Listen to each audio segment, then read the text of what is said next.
Dicen que el amor todo lo puede, salvo cuando eres una princesa y tu corazón choca de frente contra un tratado internacional.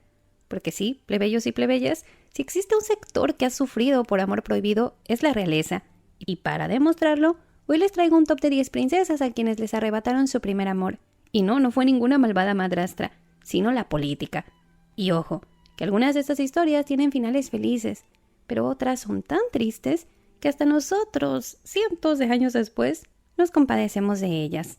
Empecemos este top con una princesa que vivió no hace mucho y que lo tenía todo: belleza, carisma, estilo y un corazón que eligió mal para los estándares reales. En el año 1947, la joven princesa Margarita del Reino Unido, de 17 años, conoció a Peter Townsend, un héroe de guerra de 32 años, apuesto, serio y divorciado. En esa época él trabajaba como escudero del rey Jorge VI, padre de Margarita, pero aunque estaban en niveles muy diferentes, hubo chispas que los llevaron a tener un romance secreto. Pasaron los años y finalmente la relación quedó al descubierto. Para entonces, la hermana mayor de Margarita ya era la reina Isabel II, y Margarita tenía casi 22 años. El problema fue que la iglesia anglicana no permitía que un miembro de la realeza se casara con un divorciado, como era el caso de Peter. Así que de inmediato el gobierno, la prensa y la iglesia presionaron a la reina Isabel para que resolviera la polémica, para la cual solo encontró una salida. Margarita sí podía casarse con Peter, pero solo si renunciaba a su título, sus ingresos, sus beneficios y básicamente todo su estilo de vida de princesa. La respuesta de Margarita no tardó en llegar. Había elegido la corona y decidió terminar la relación con Peter. ¿Por qué? Pues porque sabía que tenía un deber con su familia, con la monarquía, y no quería perder los privilegios con los que nació. Para terminar con esto de forma definitiva, Peter fue enviado a Bruselas y terminó casándose con otra mujer, algo que Margarita no tomó tan bien. Se dice que le reclamó por no quedarse soltero y le exigió que quemara las cartas que habían intercambiado. No sabemos si derivado de esto o simplemente como parte de la superación, pero poco después del anuncio de la boda de Peter, la princesa Margarita se casó en 1960 con Anthony Armstrong Jones, un matrimonio que resultó desgraciado. Siempre estuvieron rodeados de escándalos relacionados con excesos e infidelidades por parte de él, hasta que finalmente se divorciaron. Margarita no volvió a casarse y murió en el año 2002 a los 71 años. Hasta el final, se dice que ella le reprochaba a la monarquía y a su hermana Isabel por no haberle permitido casarse con Peter, con quien mantuvo una comunicación amistosa hasta la muerte de él. En el fondo, la historia de Margarita no fue solo la de un amor imposible, sino de una mujer que eligió la corona por encima del amor, pero tristemente su elección no parece haberle brindado felicidad. Y continuemos con el puesto número 2, donde tenemos a una princesa cuya sangre no fue lo suficientemente azul para el trono de Prusia. Corría el año 1821. En un baile cortesano, con vals y velas, Elisa Radziwiłł, una princesa polaca-lituana de 17 años, conoció al príncipe Guillermo de Prusia de 23 años. Se acercaron e iniciaron un simple coqueteo, pero con el tiempo los dos se enamoraron perdidamente. El problema era que aunque Elisa era una princesa y su familia, los Radziwiłł, eran importantes, pues ellos no reinaban ningún territorio, y Guillermo, como futuro rey de Prusia, debía casarse con una mujer de familia reinante. Por eso, la familia de Guillermo, los Hohenzollern, especialmente su padre, presionaron para disolver la relación. Lo que no fue fácil, ya que Guillermo estaba tan enamorado que incluso buscó que Elisa fuera adoptada por una casa real para elevar su estatus, algo que nunca se materializó, y al final se separaron de buena manera en 1826. 3 años después, Guillermo se casó por deber con Augusta de Sajonia, princesa del pequeño ducado alemán Sajonia-Weimar-Eisenach, es decir, un matrimonio correcto, pero jamás apasionado. Guillermo en documentos privados ni siquiera la llamaba su esposa, sino de ver con piernas. Elisa, por su parte, nunca se casó, declarando hasta el final que Guillermo habría sido mucho más feliz con ella. Murió en el año 1834 a los 31 años de tuberculosis. Yo no esperaría que con la muerte de Elisa y con los años, Guillermo lo superaría, pero la verdad es que no. Él tuvo hijos y llegó a ser rey de Prusia y emperador de Alemania hasta su muerte en 1888, pero nunca olvidó a Elisa, a quien siempre consideró su único amor. También declaró arrepentimiento por no haber peleado más por casarse con ella, y siempre guardó una miniatura de Elisa en su escritorio. En este caso, a diferencia del anterior, Elisa perdió su primer amor no por falta de decisión, sino por pertenecer al grado equivocado de la nobleza. Y para el puesto 3 tenemos a la reina más temida de Inglaterra, mejor conocida como la Sanguinaria. Pero que antes de eso, en su juventud, María Tudor también fue una princesa, hermosa, culta e inteligente, aunque también una víctima del divorcio de su padre Enrique VIII y su madre Catalina de Aragón. Y justo en el peor momento de esa situación, en 1530, con 23 años, fue cuando María conoció a Felipe del Palatinado, miembro de la familia Wittelsbach, que tenía 30 años. Él llegó a la corte inglesa para buscar una alianza matrimonial con Inglaterra. Sin embargo, quedó auténticamente prendado de María y comenzó a cortejarla. Aquí es importante tener algo en mente. Felipe era atractivo, refinado y, lo más importante, trató con devoción y amabilidad a María, en una época en la que ella vivía humillada, alejada de su madre y rechazada por la corte, ya que su padre la había declarado ilegítima. Así que no es una sorpresa que la joven María se encariñara rápidamente con Felipe. Y así pasaron 3 meses en los que se les vio casando, bailando y besándose en la mejilla. Los rumores de una posible boda no se hicieron esperar, y sorpresivamente la propia María se entusiasmó al respecto. Esto a pesar de que Felipe era protestante y ella una católica muy devota. Por desgracia para ellos, Enrique VIII no quería que María se casara, por lo menos no en ese momento. Además consideró que Felipe era poca cosa para ser su yerno, y al enterarse de los cercanos que se habían vuelto María y Felipe, lo expulsó de Inglaterra. Curiosamente, Felipe nunca se casó y murió en el año 1548, tras una fallida rebelión contra el rey español Carlos I. Por otro lado, María terminó siendo reina de Inglaterra y se casó con el rey Felipe II de España en el año 1554, que, curiosamente, María también se enamoró de ese Felipe, aunque él no le correspondió y la utilizó para su beneficio político. María murió 4 años después, en 1558, sin haber tenido hijos. Hoy en día, María es famosa porque en su periodo de reina quemó protestantes, lo que le ganó el apodo de Sanguinaria. Lo irónico y muy poco conocido es que amó y casi se casa con un protestante. Y si lo pensamos, si ellos se hubieran casado, pues la historia hubiera sido muy distinta. Aunque para eso Enrique VIII no habría tenido que ser tan Enrique VIII. Y para continuar con el puesto número 4, nos quedamos en la corte inglesa con otra princesa Tudor, cuyo primer amor resultó mucho peor que el de su prima María. Era el año 1535 cuando Margarita, de 20 años, sobrina favorita del rey Enrique VIII, conoció a Lord Thomas Howard, de 30 años. Él era apuesto, valiente y tío de la caída en desgracia Ana Bolena, o sea, pertenecía a la familia que en ese momento Enrique VIII más odiaba.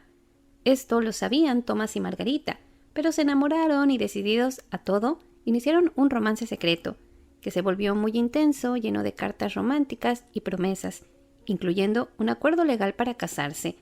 La cosa es que se les pasó un pequeño detalle por alto: pedirle permiso al rey Enrique VIII, que, no tengo que decirles, fue un grave error, porque Margarita, siendo parte de la familia real y con un lugar importante en la línea de sucesión, no podía casarse ni comprometerse sin permiso, y el hacerlo se consideraba alta traición, algo que se castigaba con la muerte.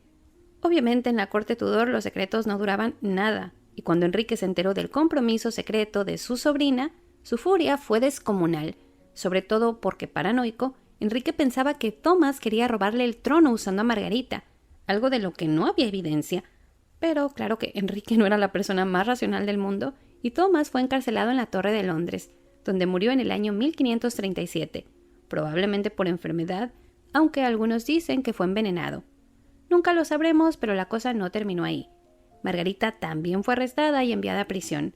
Lo más trágico es que estaba embarazada y perdió al hijo durante el encierro, aunque claro, con el tiempo fue enviada a un convento y después liberada. Se dice que nunca olvidó a Thomas, sin embargo siguió adelante con su polémica vida. Se involucró románticamente con el sobrino de Thomas, creando otro escándalo, hasta que se casó con el noble escocés Matthew Estuardo, conde de Lennox. Con él tuvo hijos y de hecho casó a su hijo mayor Henry Dudley con la reina escocesa María Estuardo, un matrimonio que no terminó nada bien, pero que hizo que el nieto de Margarita, Jacobo, terminara reinando Escocia e Inglaterra. Margarita murió en el año 1578 a los 62 años. Y en el puesto número 5 tenemos a Leonor de Austria, hija de Juana la Loca y Felipe el Hermoso, una princesa que nos confirma que el siglo XVI era pésimo momento para enamorarte sin importar en qué corte fuera. En el año 1517, con 19 años, Leonor conoció a Federico II del Palatinado de 35 años. Él era un noble del Sacro Imperio Romano Germánico, apuesto, buen partido, pero no lo suficiente para Leonor, que era la hermana del rey de España y emperador del Sacro Imperio Romano Germánico, Carlos V. Algo que, sin embargo, no les impidió entregarse el corazón el uno al otro y escribirse románticas cartas en las que se juraban amor eterno. Por desgracia, una de esas cartas cayó en manos de Carlos, el hermano de Leonor, quien se negó siquiera a considerar una boda entre su hermana y Federico, a quien expulsó de la corte. Leonor quedó desconsolada, pero igual tuvo que obedecer, y un año después se tuvo que casar con el rey Manuel I de Portugal, un viudo casi 30 años mayor. Tuvieron una hija juntos, pero Manuel murió poco después, y Leonor tuvo que dejar a su hija en Portugal para nuevamente obedecer a su hermano, quien la envió a otro matrimonio político en el año 1530, esta vez con el rey Francisco I de Francia. Pero lo interesante es que Francisco tampoco quería esa boda y prácticamente fue obligado por Carlos. Por esa razón, Francisco siempre despreció a Leonor. No tuvieron hijos, nunca dormía con ella, le era infiel, la obligó a convivir con su amante y ni siquiera le permitía actuar o ser honrada como reina. A pesar de todo, Leonor sobrevivió a este matrimonio y a la muerte de Francisco en 1547 pudo volver junto a su familia. Por desgracia, su hija nunca le perdonó el abandono y Leonor murió deprimida en el año 1558. Por su parte, su primer amor, Federico, se casó con una princesa danesa, pero según muchos, él nunca olvidó a Leonor. La ironía de esta historia es que por sus matrimonios Leonor fue reina de Portugal y Francia, algo que ninguna otra mujer consiguió. Pero esto no le ayudó en nada porque ella nunca pudo decidir sobre su propia vida. Continuamos con Charlotte Anglade de Orleans, una princesa francesa que prefirió los brazos de un duque libertino antes que obedecer a la monarquía. El resultado, un escándalo que hizo temblar los salones de Versalles. Charlotte Anglade era la nieta de Luis XIV de Francia y prima hermana del rey Luis XV. Creció en Versalles, donde destacó por ser inteligente, intensa y completamente rebelde. En 1717, con apenas 17 años, ya se había enamorado perdidamente del duque de Richelieu, Luis François Duplessis, un hombre de 33 años, conocido por sus numerosas conquistas amorosas. El romance entre ellos avanzó muy rápido, y pronto estaban teniendo encuentros íntimos en los jardines de Versalles y en los pabellones de caza, donde, obviamente, terminaron siendo descubiertos, pero para su mala fortuna, fue el padre de Charlotte, Felipe II, duque de Orleans, quien los encontró, y claro, furioso, envió a Charlotte a un convento, oponiéndose tajantemente a la relación. Y, para ser justos, él tenía mucha razón, porque, aunque Richelieu suena muy atractivo, no era un buen partido. Tenía sangre noble y un título, pero no tenía fortuna, tenía antecedentes de duelos y arrestos por seducir a mujeres casadas. Así que el padre de Charlotte, para impedir que las cosas llegaran más lejos, encerró a Richelieu en la Bastilla. Charlotte quedó devastada, y aunque presionó para que lo liberaran y buscó la forma de seguir el romance, pues igual un matrimonio con Richelieu fue completamente vetado por la corte. Y en un intento por alejarla del escándalo en el año 1720, su padre la casó con Francisco III, duque de Modena, para lo cual Charlotte se mudó a Italia. Con el paso de los años tuvo 10 hijos con su esposo, sin embargo nunca fueron felices. Ella se negó a someterse y 7 años después de la boda, Richelieu disfrazado llegó hasta Modena, donde él y Charlotte retomaron su romance, aunque esto se descubrió rápidamente y estalló un gran escándalo, por el que Richelieu tuvo que alejarse de forma definitiva de Charlotte, quien terminó siendo regresada a Francia, donde su familia la rechazó. Con el tiempo, su esposo la perdonó y la recibió de regreso en Modena, pero Charlotte pasó la mayor parte de su tiempo viajando.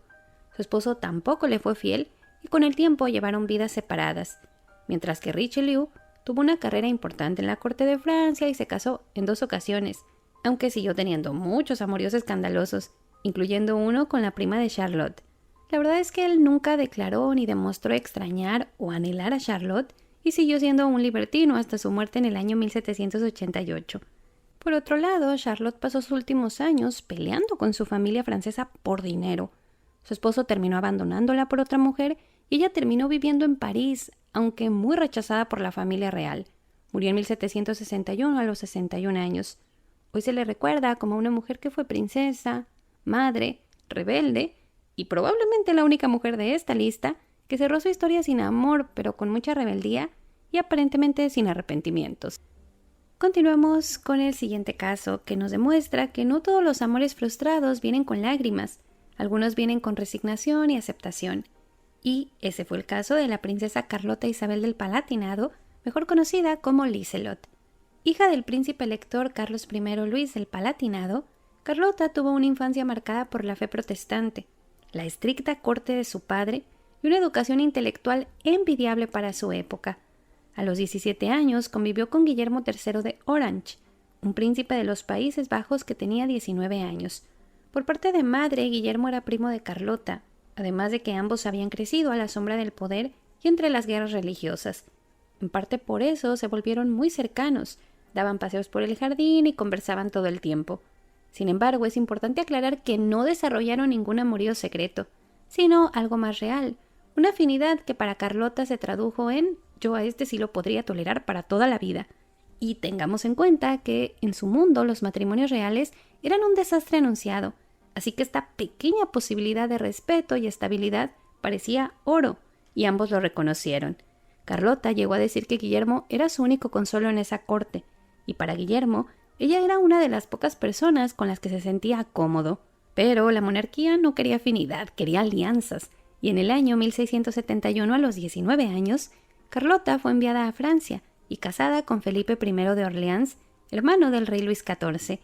Se dice que Carlota lloró por días y a sus amigas confesó que su afecto solo era para Guillermo y que habría querido casarse con él, un hombre a quien sabía decente, serio y amable. Sin embargo, hizo su deber, aunque por desgracia para ella su matrimonio no resultaría nada bien. Su esposo Felipe prefería a sus amantes masculinos, a quienes daba atención y dinero a manos llenas, dejando a Carlota en una condición precaria económicamente y socialmente humillada, algo que ella tomó con entereza, dedicándose a la crianza de sus hijos e incluso cuidó de los hijos del primer matrimonio de Felipe. Pero no creas que vivió sumisa, no. Carlota resultó ser una de las cronistas más valiosas, críticas y sarcásticas de la corte de Versalles, exponiendo escándalos, secretos y delitos a través de la correspondencia. Guillermo, por su parte, nunca expresó un afecto romántico por Carlota, aunque se esforzó por mantener una amistad con ella, lo que es bastante atípico en él. Pero bueno, en su vida personal, en el año 1677, con 27 años, se casó con María II de Inglaterra, en una alianza que lo llevaría al trono británico. En ese papel se dedicó a la política, las guerras y el poder, mientras que Carlota quedó atrapada en una corte francesa, lujosa pero venenosa, junto a un marido que nunca le ofreció amor, ni conversación, ni respeto conyugal, ni nada. Y así fue hasta su muerte en el año 1722, a los 70 años. En este caso, la verdad es que no tenemos ni siquiera que dudarlo, porque ella dejó un gran testimonio del desencanto que vivió, pero al final de cuentas pues no es como que tuvo muchas opciones. Y para el puesto número 8 nos quedamos en Versalles, justo con la hijastra, muy querida por cierto, de Carlota, y me refiero a María Luisa de Orleans, hija del duque Felipe I de Orleans y su primera esposa Enriqueta de Inglaterra. Por lo tanto, Luisa era prima hermana del heredero de Francia, Luis, apodado el Gran Delfín. Él era solo un año mayor que ella, y pasaron su infancia y adolescencia juntos, aunque rodeados de otros nobles y muchas institutrices. Pero se dice que ellos dos se volvieron inseparables. Así pasaron los años y alrededor de 1678, ella con 16 años y él con 17, esa amistad empezó a parecer algo más. Cronistas aseguran que Luisa declaró estar enamorada de Luis y se mostraba feliz pensando que se casarían, algo que se veía probable ya que ambos eran de sangre real y en esa época la familia buscaba reforzar lazos entre sí. Por desgracia para ella, su tío el rey Luis XIV prefirió reforzar lazos con España y decidió casar a María Luisa con el rey Carlos II de España en el año 1679, un matrimonio que la hizo reina de España, pero muy infeliz. Y no porque Carlos fuera malo, de hecho fue un esposo bastante considerado para la época.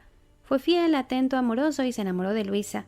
Sin embargo, tenía graves problemas de salud y la pareja enfrentó una enorme presión por tener hijos, algo que no pasó, y Luisa murió en 1689 a los 26 años. Su primer amor y primo hermano Luis, según cuentan los chismosos de Versalles, se quedó suspirando por la partida de María Luisa, pero con el tiempo lo superó, se casó con María Ana Victoria de Baviera en 1680, en una unión diplomática que resultó infeliz. Él además nunca reinó, ya que murió en 1711 antes que su padre. Claro que comparado con otros casos hay que decir que aquí no tenemos una tragedia sangrienta, pero sí un amor silenciado por la corona, que además, si creemos lo que nos dicen las crónicas, esta relación o esta cercanía fue algo que incluso la familia real fomentó de alguna forma, pero bueno, al final eso no les convenció. Y ahora continuamos con el puesto número 9, que es la trágica, pero no tan trágica historia de Carlota Augusta de Gales. Nacida en el año 1796, Carlota era la hija del futuro Jorge IV del Reino Unido. Lo interesante es que Carlota era la única princesa legítima de su generación, así que fue vista como la salvación de la corona británica y la futura reina. Por eso tuvo muchos pretendientes y se negociaron muchas alianzas. Sin embargo, al margen de lo político, en el verano de 1814, a los 18 años, Carlota conoció al príncipe Federico de Prusia, de 19 años, hijo del rey Guillermo III de Prusia. Ambos se encontraron en una cena diplomática, donde Carlota quedó deslumbrada por su cortesía y presencia. El sentimiento fue mutuo y él escribiría que la risa de Carlota iluminaba Londres, mientras que Carlota diría que Federico tenía todo lo que su corazón podía desear. En este caso, la fortuna le sonrió de muchas formas porque Federico era un príncipe de rango adecuado, Carlota tenía voz y voto en la elección de su futuro esposo, así que nada apuntaba a una tragedia, y pronto se habló de un posible matrimonio entre ellos. Sin embargo, de la nada, Federico anunció que estaba comprometido con la princesa Luisa de Anhalt, con quien se casó unos meses después. Ante el anuncio, Carlota quedó estupefacta, herida y confundida. Se dice que su padre la consoló diciéndole que Prusia era frío como el corazón de ese muchacho y que ella debía superarlo. No sé si fue el consejo o una cuestión de carácter, pero de hecho Carlota sí lo superó, y en las semanas siguientes conoció al príncipe Leopoldo de Sajonia-Coburgo-Saffield, un teniente de caballería con quien congenió al instante, tanto que lo invitó a visitarla. La pareja se enamoró y se casaron en mayo de 1816. Su matrimonio fue especialmente romántico y feliz para la época, aunque breve. Menos de un año después, Carlota murió durante el parto de un varón que tampoco sobrevivió. Años después, por giros del destino, Leopoldo llegó a ser rey de Bélgica y se casó con una princesa francesa, con quien tuvo hijos, aunque nunca olvidó a Carlota y, de hecho, así nombró a su hija, la futura emperatriz de México. También obligó a su esposa a llevar el retrato de Carlota en todos sus vestidos, lo que es bastante raro, pero bueno. Por su parte, el primer amor de Carlota, Federico, se mostró bastante apenado con la muerte de ella, canceló sus apariciones públicas y, según un embajador, estaba tan triste que sus allegados temían por su salud. Aunque con el tiempo se recuperó, tuvo una buena vida, bastante larga, se convirtió en general prusiano y tuvo 2 hijos con su esposa. Creo que aquí podemos considerar la relación de Carlota y Federico como una especie de amor de verano, pero nos demuestra algo muy interesante, y es que a veces el amor verdadero no es el primero, es el que llega a tiempo, aunque no se quede mucho. Y finalmente llegamos al final de la lista con un caso bastante triste y por desgracia no tan antiguo, el de Tira de Dinamarca, la princesa rebelde que desafió a su familia por el amor a un teniente de caballería, algo que terminó terriblemente mal. Tira Charlotte Anna nació en el año 1853 y fue la hija menor del rey Cristiano IX de Dinamarca, aunque al momento de su nacimiento su papá todavía no era rey, por lo que la infancia de Tira fue bastante libre, hasta que en su adolescencia se convirtió en princesa y se mudó a un palacio lleno de protocolo y reglas. Fue en ese contexto que en 1871, a los 18 años, Tira se enamoró de Wilhelm Freeman Marcher, el instructor de equitación de la familia real de 25 años.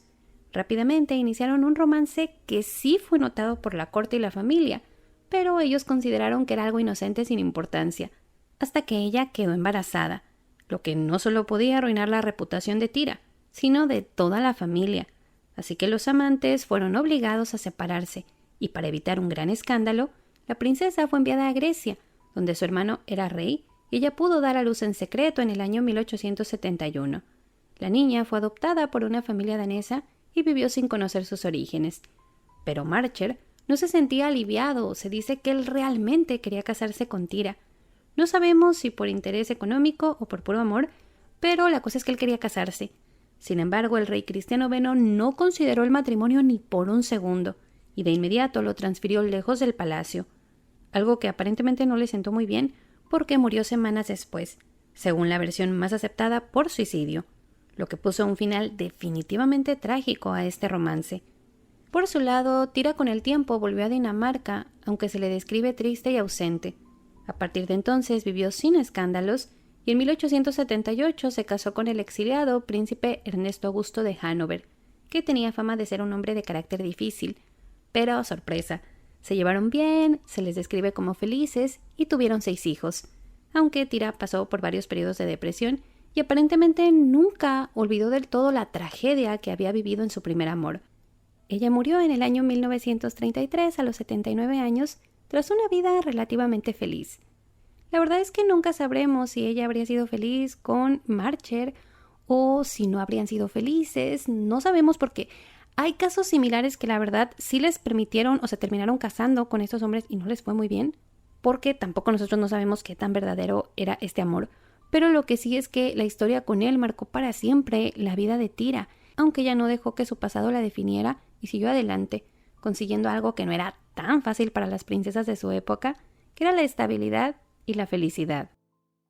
Pues nada, chicos y chicas, ¿qué les puedo decir? El amor y la corona rara vez hablan el mismo idioma, o sea, sí ha pasado, ya les he hecho videos donde estos matrimonios dinásticos terminan bastante bien, también de estos reyes, princesas, príncipes que desafiaron y se casaron realmente con su primer amor. A unos les fue bien, a otros no les fue nada bien. Pero en esta ocasión pues les quise presentar estas princesas que vivieron este primer amor frustrado, que a veces no fue a lo mejor tan polémico o tan escandaloso, pero que las marcó en muchos aspectos y que muchas de ellas se quedaron, ¿no?, con este tema de lo que pudo haber sido, ¿no?, o lo que simplemente no fue. Pero claro, no hubo otras que sí rehicieron su vida y que tomaron esta situación de una forma muy diferente. No sé, chicos y chicas, díganme ustedes qué caso fue el que más les impresionó, cuál les gustó o cuál no conocían. También déjenme aquellas opciones que les hubiera gustado que incluyera para a ver si se arma una parte 2. Sí hay unas otras que dejé fuera, como el caso de María Tudor, la hermana de Enrique VIII, porque ella sí se casó con su primer amor, que fue Charles Brandon. Están las hijas también de Jorge III, que ahí estaba demasiado enredado, ¿no?, porque había muchos rumores. También ellas, muchas se involucraron con empleados de la casa o con tenientes, que de repente por el tratar de cuidarlas tanto es como muy complicado hoy desenredar y saber qué sí fue y qué no fue o de quiénes hablamos, porque muchas identidades están perdidas en la historia. La madre de la propia princesa Carlota de Gales, Carolina de Brunswick, ella también tuvo por ahí un coqueteo con un militar italiano, me parece, pero también como que no encontré mucha información. Por eso es que traté como de presentarles también variedad de diferentes países, de diferentes épocas.